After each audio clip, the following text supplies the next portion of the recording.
Assalamualaikum warahmatullahi wabarakatuh. Nama saya Asri Suci Afiani dengan NPM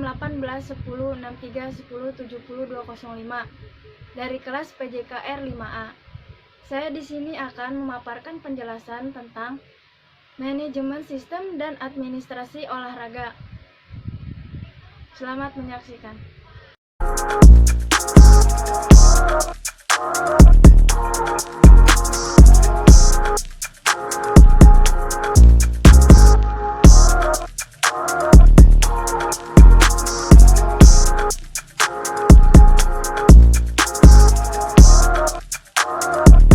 Manajemen berasal dari kata to manage, yang berarti mengatur atau mengelola.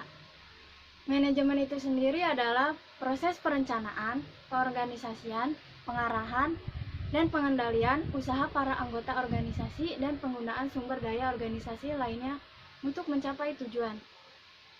Manajemen olahraga adalah suatu kombinasi keterampilan yang berhubungan dengan perencanaan, pengorganisasian, kepemimpinan, pengendalian, penganggaran, dan evaluasi dalam konteks suatu organisasi yang memiliki produk utama berkaitan dengan olahraga.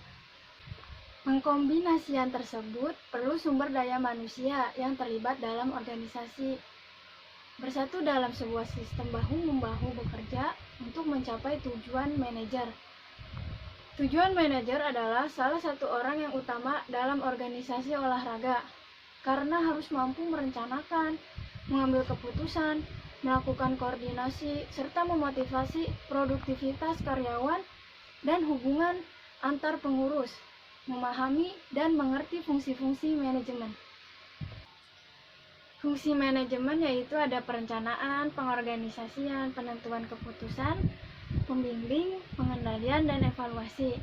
Perencanaan yaitu tindakan teratur dengan didasari pemikiran yang cermat.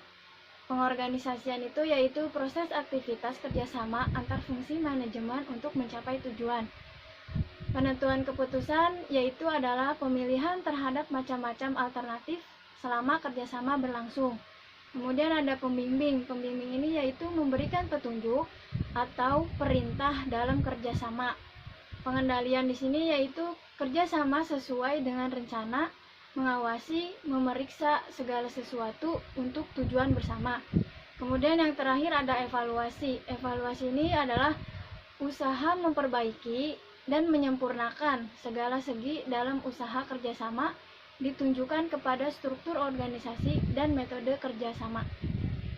Administrasi adalah suatu bentuk usaha dan aktivitas yang berhubungan dengan pengaturan agar dapat mencapai tujuan.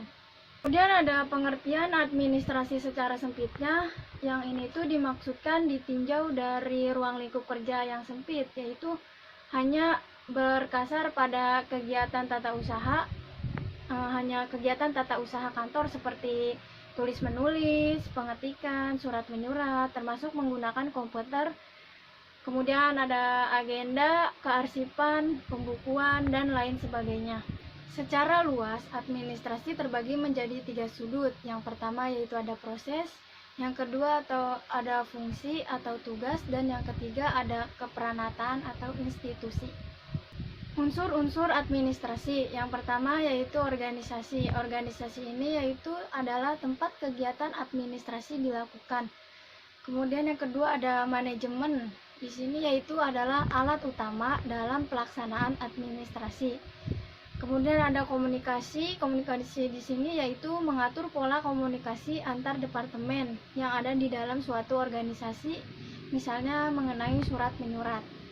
Kemudian ada kepegawaian. Ini tuh berhubungan dengan penerimaan, penempatan, dan pemberhentian. Kemudian ada bagian keuangan yang berhubungan dengan pembiayaan kontrak kerjasama, mulai dari cara memperoleh dana hingga penanggung-jawaban. Kemudian ada pembekalan. Pembekalan ini berhubungan dengan pengadaan barang, penyimpanan, dan penyingkiran barang-barang. Kemudian ada tata usaha, dan yang terakhir ada hubungan masyarakat. Demikianlah pemaparan yang dapat saya sampaikan. Kurang lebihnya mohon dimaafkan. Wassalamualaikum warahmatullahi wabarakatuh. Terima kasih.